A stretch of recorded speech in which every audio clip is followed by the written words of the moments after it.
नमस्कार दोस्तों, एक बार फिर से स्वागत है आपका हमारे चैनल में। और आज हम एक्सप्लेन करने वाले हैं लॉस्ट मूवी को। तो वीडियो को शुरू करते हैं। और अगर वीडियो अच्छा लगे तो वीडियो को लाइक जरूर कीजिएगा और इसी तरह के वीडियोस पाने के लिए आप हमारे चैनल को सब्सक्राइब भी कीजिएगा ताकि आपको इसी तरह के लेटेस्ट और फ्रेश कंटेंट मिलते रहे। तो फिल्म की शुरुआत होती है एक नक्सली अटैक से, जिसमें कि ढेर सारे लोग मारे गए थे और काफी सारे लोग इंजर्ड भी हो गए थे। जिसके बाद कहानी 7 महीने पहले शिफ्ट होती है, जिसके बाद कोलकाता के एक पुलिस स्टेशन को दिखाया जाता है जिसमें नमिता नाम की एक लड़की और उसका पति अमन आया हुआ था। दरअसल नमिता अपने भाई ईशान भारती की मिसिंग कंप्लेंट कराने के लिए आई थी, क्योंकि वो कुछ दिनों से गायब है। साथ ही नमिता पुलिस वालों को ये भी बताती है कि ईशान थिएटर आर्टिस्ट है और वो अक्सर इधर उधर जाया करता है। यहाँ पर वो पुलिस वाले नमिता की कंप्लेंट फाइल दर्ज करा लेते हैं, लेकिन यहाँ पर गौर करने वाली बात ये थी कि वो पुलिस वाले नमिता और अमन से ठीक से बात नहीं कर रहे थे। और वो इसलिए क्योंकि नमिता और अमन दलित वर्ग के थे। और जब नमिता रोते हुए बाहर आती है तो विधि साहनी नाम की क्राइम रिपोर्टर नमिता को रोते हुए देखती है। जिसके बाद सीन विधि के स्टूडियो में शिफ्ट होता है, जहाँ पर ये लोग ईशान के मिसिंग होने की बात कर रहे थे। और यहीं पर विधि को मालूम पड़ता है कि ईशान एक थिएटर आर्टिस्ट था, लेकिन अब वो नक्सली बन चुका है। तो यहीं से विधि को ईशान की स्टोरी पर काम करने का मौका मिलता है। यहाँ पर हमें पता चलता है कि विधि के साथ उसके नानू रहते हैं, जो कि एक प्रोफेसर थे और वो विधि को काफी अच्छी अच्छी बातें भी बताते हैं। जिसके बाद विधि नानू को ईशान की स्टोरी सुनाने लगती है। वो उन्हें बताती है कि ईशान एक थिएटर आर्टिस्ट था, नुक्कड़ नाटक उसके रूम में बसा था।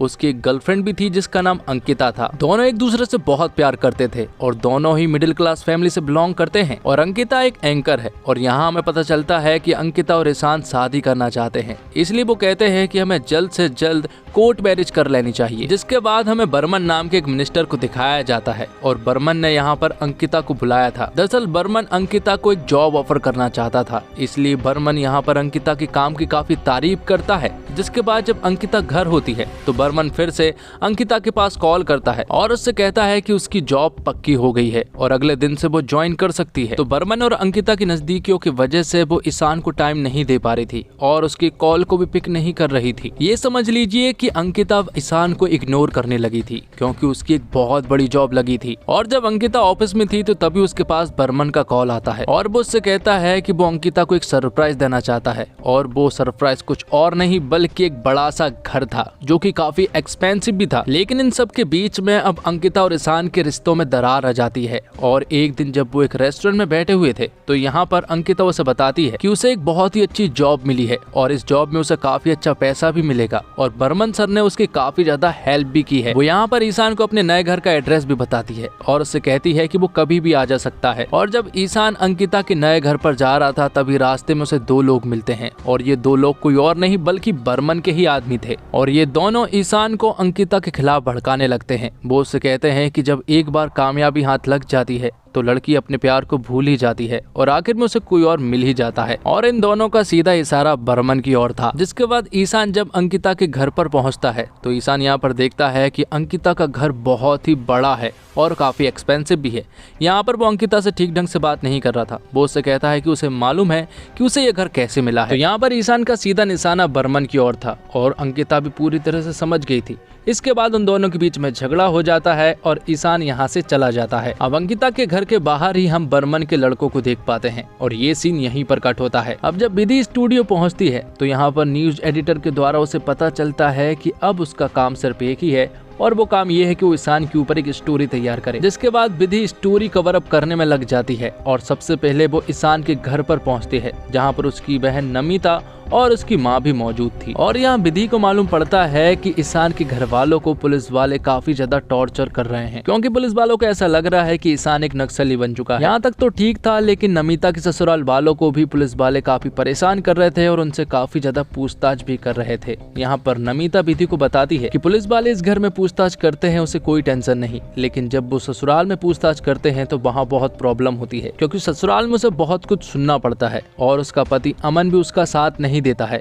वो हमेशा मुझे कंट्रोल करता रहता है। जिसके बाद विधि के स्टूडियो के सीन को दिखाया जाता है, जहाँ पर विधि के पास एक कॉल आता है और वो कॉल किसी और का नहीं बल्कि उसके बॉयफ्रेंड जीत का होता है। और जीत यहाँ पर विधि को सरप्राइज देने के लिए कोलकाता आ चुका था। तब वो रात में साथ में डिनर करने का प्लान बनाते हैं, जिसके बाद विधि थिएटर में पहुंच जाती है जहाँ पर कि ईशान नुक्कड़ नाटक करता था। यहाँ पर उसके कुछ दोस्तों के द्वारा विधि को मालूम पड़ता है कि पुलिस वाले इन्हें भी खूब परेशान करते हैं, इसलिए कई सारे लोगों ने तो यहाँ से काम भी छोड़ दिया है। जिसके बाद विधि ईशान के एक ऐसे दोस्त से मिलती है जो कि ईशान के बारे में सब कुछ जानता था। यहाँ पर वो सबसे पहले अंकिता के बारे में पूछती है, तो वो अंकिता का एक नया एड्रेस बताते हुए उससे कहता है कि अंकिता उसे सब कुछ बता देगी। अब अगले सीन में विधि के नानू को दिखाया जाता है और जब वो खिड़की के बाहर देखते हैं तो बाहर हम बर्मन के उन दोनों लड़कों को देख पाते हैं जो कि विधि के घर की तस्वीरें ले रहे थे और नानू ने भी उन दोनों को देख लिया था। और जब विधि अपने घर आती है तो नानू उससे पूछते हैं कि तुम्हें कोई परेशान तो नहीं करता है या फिर कोई पीछा करता हो या फिर कोई धमकी देता हो, जिस पर कि विधि उनसे कहती है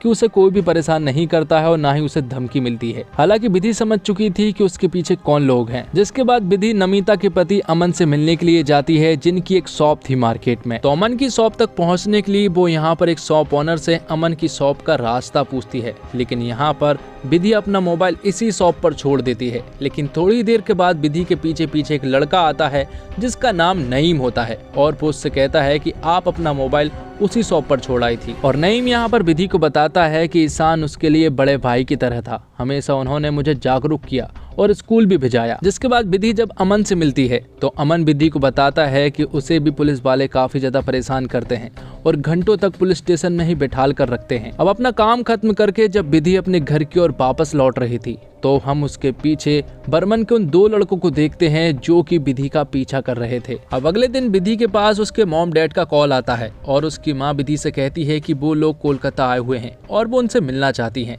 लेकिन यहाँ पर विधि उनसे कहती है कि वो काम में बहुत ज्यादा बिजी है, इसलिए वो उनसे नहीं मिल सकती। जिसके बाद विधि जिया नाम के एक आदमी से मिलती है जिसे ईशान के नक्सली लिंक के बारे में काफी कुछ मालूम था और उसके पीछे कौन कौन लोग हैं ये भी उसे मालूम था। अब आगे विधि अंकिता से मिलने के लिए जाती है। यहाँ पर अंकिता से जब विधि कुछ सवाल करती है तो अंकिता ठीक ढंग से जवाब नहीं दे रही थी, क्योंकि बर्मन ने अंकिता को पहले ही समझा दिया था कि जितना उसे समझाया गया है वो सिर्फ उतना ही बोले। अंकिता विधि से कहती है कि वो एक मिडिल क्लास फैमिली से बिलोंग करती है और उसके सपने काफी बड़े बड़े हैं, इसलिए वो रिलेशनशिप में ज्यादा दिनों तक नहीं रह पाई, जबकि उन दोनों का रिलेशनशिप काफी ज्यादा सीरियस था। अब अगले दिन हम विधि के नानू को देखते हैं जो कि सुबह सुबह टहलने के लिए निकले थे, लेकिन यहीं पर हम बर्मन के उन दोनों लड़कों को देखते हैं जो कि यहाँ पर विधि के नानू को धमकी देने लगते हैं और उनसे कहते हैं कि विधि जो काम कर रही है उसे रुकवा लो वरना अंजाम बहुत बुरा हो सकता है।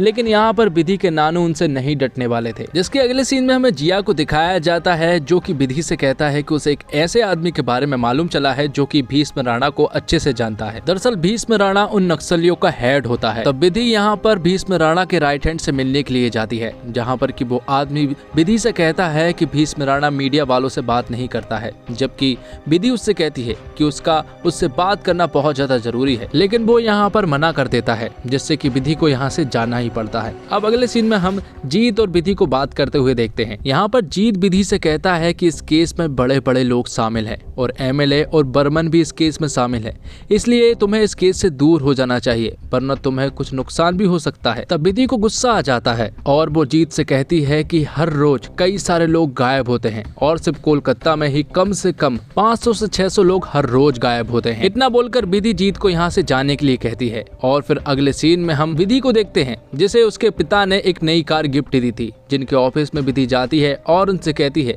कि ना तो उसे तब उनकी जरूरत थी और ना ही अभी, और यहाँ पर वो उनकी कार की चाबी उन्हीं के टेबल में छोड़कर यहाँ से चली जाती है। जिसके बाद विधि जब अपने स्टूडियो पहुँचती है तो उसके पास एक लिफाफा आता है और उस लिफाफे में एसिड अटैक की धमकी थी। जिसके बाद नमिता का विधि के पास कॉल आता है और नमिता उसे बताती है अंकिता और ईशान ने कोर्ट में शादी करने के लिए रजिस्ट्रार ऑफिस में एक एप्लीकेशन भी फिल की थी। ये सुनने के बाद विधि तुरंत ही रजिस्ट्रार ऑफिस पहुंचती है, जहां पर कि वो उन दोनों के फॉर्म को निकलवाती है और उसका फोटो भी खींच लेती है। इस फॉर्म से ये साबित होता है कि अंकिता और ईशान के बीच का रिलेशनशिप जो था वो सीरियस था। अब विधि अगले दिन अंकिता के पास जाती है और वो उससे कहती है कि तुमने मुझसे कहा था कि तुम दोनों का रिलेशनशिप ज्यादा सीरियस नहीं था, लेकिन उसके पास एक सबूत है और वो सबूत वही एप्लीकेशन फॉर्म है जो कि उसने रजिस्ट्रार ऑफिस से लेकर आई थी। तो अंकिता विधि से कहती है कि अगर ये सबके सामने आए तो उसके पास सुसाइड के अलावा कोई और रास्ता नहीं होगा। जिस पर विधि उससे कहती है कि क्या उसे मालूम है कि ईशान कहाँ पर है, जिस पर कि अंकिता कहती है कि उसे सचमुच नहीं मालूम है कि ईशान कहाँ पर है। जिसके बाद विधि को मालूम पड़ता है कि नईम को पुलिस वालों ने अरेस्ट कर लिया है। ये सुनने के बाद तो विधि तुरंत ही पुलिस स्टेशन पहुंचती है और उनसे कहती है कि उन्होंने नईम को किस चार्ज पर अरेस्ट किया है, और वो यहाँ पर उनकी एक वीडियो भी बना लेती है और नईम को यहाँ से छुड़ा कर ले जा लेती है। लेकिन जब ये बात स्टूडियो के चीफ एडिटर को मालूम पड़ती है कि विधि ने ये सब कुछ किया, तो वो विधि को काफी चिल्लाते हैं। अब अगले दिन हम देखते हैं कि विधि के नानू तैयार थे और वो कहीं पर जाने वाले थे। दरअसल वो बर्मन से मिलने के लिए जाते हैं और यहाँ पर हमें पता चलता है कि दरअसल में विधि के नानू प्रोफेसर थे और बर्मन उनका एक स्टूडेंट था। यहाँ पर वो बर्मन को धमकी देते हैं कि अगर विधि को कुछ भी हुआ तो वो उसे जान से मार देगा। अब विधि के स्टूडियो में अगले दिन फिर से एक धमकी से भरा एक लेटर आता है, लेकिन ये लेटर विधि के हाथों ना लगकर चीफ एडिटर के हाथों लग जाता है। और जब उन्हें ये बात पता चलती है कि कोई उसे धमकी दे रहा है, तो वो विधि से कहते हैं कि उसने ये बात मुझसे क्यों छुपाई। तो विधि उनसे कहती है कि उसके पास तो अक्सर ऐसी धमकियां आती रहती है, लेकिन वो इन लोगों से डरने नहीं वाली। अब विधि को मालूम है कि ये धमकियां कहाँ से आ रही थी, इसलिए वो बर्मन से मिलने के लिए जाती है और उनका एक इंटरव्यू लेती है। यहाँ पर विधि बर्मन से काफी सारे सवाल पूछती है और सबसे बड़ा सवाल ये था कि क्या अंकिता और बर्मन की शादी हो चुकी है, जिस पर कि बर्मन कोई भी जवाब नहीं देता है और वो उससे कहता है कि वो इस सवाल का जवाब नहीं देना चाहता। विधि ने यहाँ पर बर्मन से और भी सारे सवाल पूछे थे, लेकिन बर्मन ने कोई भी जवाब ठीक से नहीं दिया था। अब विधि के पिता विधि से मिलने के लिए आते हैं। यहाँ पर वो विधि से कहते हैं कि उसकी कंपनी जल्द से जल्द डूबने वाली है, क्योंकि जो तुम कर रही हो उसका हमारे ऊपर भी फर्क पड़ रहा है। लेकिन अगर हमारे पास खाने के लिए सिर्फ 2 टाइम का खाना हो और कंपनी देने के लिए तुम्हारी जैसी बेटी हो, तो वो डूबने के लिए तैयार है। तो अब विधि ने स्टोरी को कंप्लीट कर ली थी और अब वो उसे पब्लिश करने वाले थे। साथ ही विधि अपने न्यूज एडिटर से कहती है कि उसे आज की छुट्टी चाहिए और इसके बाद वो अपने बॉयफ्रेंड जीत से मिलने के लिए जाती है। यहाँ पर वो दोनों चाय पीते हैं, जिनके बीच में झगड़ा हो चुका था। अब उनके बीच में सब कुछ ठीक है, लेकिन तभी विधि के पास जिया का कॉल आता है और वो उससे कहता है कि राणा तुमसे बात करना चाहता है। और तब विधि तुरंत ही राणा से बात करने के लिए उसके राइट हैंड के पास पहुंच जाती है, जहाँ पर कि राणा वीडियो कॉल पर था। यहाँ पर दोनों आपस में बात करते हैं, जिस पर कि राणा उसे बताता है कि उसने ईशान को नुक्कड़ नाटक करते हुए देखा था, जिसमें वो दलितों की शिक्षा की मांग के लिए आवाज उठा रहा था और यहीं पर राणा ने उसे देखा था। और फिर कुछ दिनों के बाद बर्मन के लोगों ने ईशान को उठा लिया था और वो उसे जब मारने ही वाले थे कि तभी मेरे आदमियों ने ईशान को उठाकर अपने साथ शामिल कर लिया, जिसके बाद उसका ब्रेन वॉश किया गया और अब वो हमारे ही साथ है। वो ऐसे लोगों को पनाह देते हैं जिनके खिलाफ सरकार हो जाती है। तब विधि राणा से कहती है कि क्या वो ईशान को अपनी फैमिली के हवाले कर सकते हैं, जिस पर कि राणा उससे कहता है कि अगर उसे अपनी फैमिली के हवाले कर दिया तो या तो उसे पुलिस वाले मार देंगे या फिर बर्मन के लोग। जब तक बर्मन जैसे लोग कुर्सी पर बैठे हैं तब तक ईशान जैसे लोग लॉस्ट ही रहेंगे। ये सारी बातें हो जाने के बाद विधि तुरंत ही अपने न्यूज एडिटर के पास कॉल करती है और उनसे अपनी स्टोरी पब्लिश करने से मना कर देती है और उनसे कहती है कि वो फिर से लिखना चाहती है। जिसके बाद हम देखते हैं कि अंकिता के पास एक वीडियो आता है और इस वीडियो में ईशान था। ईशान ने वीडियो में कहा था कि जब तुम लोग कल निकलोगे तो बर्मन और तुम्हारे ऊपर एक अटैक होगा।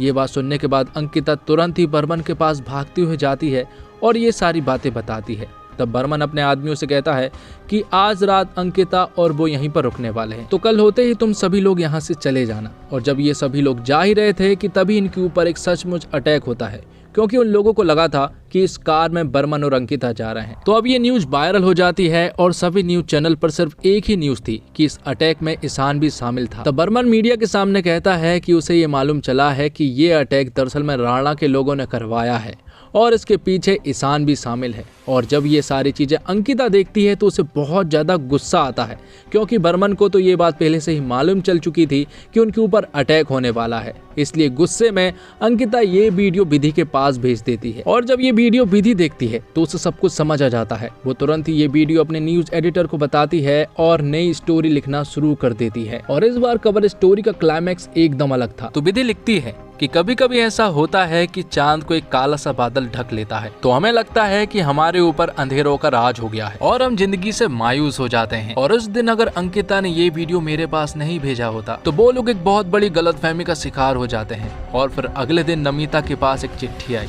ईशान की, जिसमें उसने खुद लिखा था कि वो राणा के चंगुल से भाग गया है। ना वो बदले की भावना का शिकार हुआ और ना ही प्रोपोगेंडा का, और ना ही उसके अंदर अंकिता के प्रति कोई गुस्सा था, क्योंकि वो समझ गया था कि हर एक पॉलिटिशियन, हर एक रेवल्स सिर्फ अपने लिए काम करता है, उन्हें आम आदमी की जिंदगी की कोई परवाह नहीं। और उसने ये भी लिखा था कि एक दिन वो घर जरूर लौट कर आएगा। आखिर में विधि ईशान के फैमिली वालों से मिलती है और उन्हें बताती है कि ईशान को इंसाफ मिल गया है और एक दिन वो जरूर लौट कर आएगा। तो दोस्तों 130 करोड़ से भी ज्यादा आबादी वाले देश भारत में हर रोज 174 बच्चे गायब हो जाते हैं, यानी कि हर 8 मिनट में एक बच्चा लापता होता जा रहा है।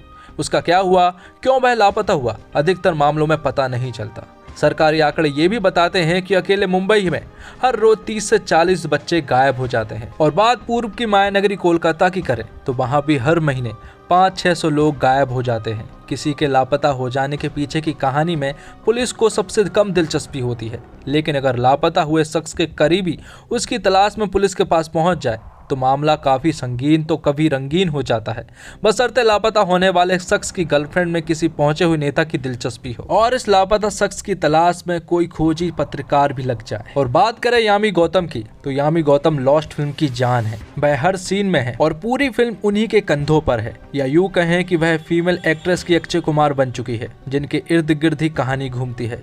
लाजिमी ये है कि यामी की परफॉर्मेंस काफी मायने भी रखती है। फिल्म में यामी एकदम सरल और फीके से अंदाज में नजर आती है, मगर उनकी कॉस्ट्यूम पर कैमरा खूब फोकस लगता है। वह कहीं कहीं बंगाली बोलते हुए एकदम फिट बैठती है। कोई कह नहीं सकता कि उनकी पृष्ठभूमि हिमाचल से है, मगर कुछ जगह मेकर शायद भूल जाते हैं कि उन्होंने किस लोकल बोली को चुना है। हाँ, कहने का मतलब ये है कि मेकर्स ने बंगाली में कई डायलॉग्स रखे हैं ताकि दर्शक कलकत्ता वाली पृष्ठभूमि को समझे, मगर एक आध जगह के अलावा पूरी फिल्म सिर्फ दिल्ली जैसी हिंदी से ही भरी पड़ी है।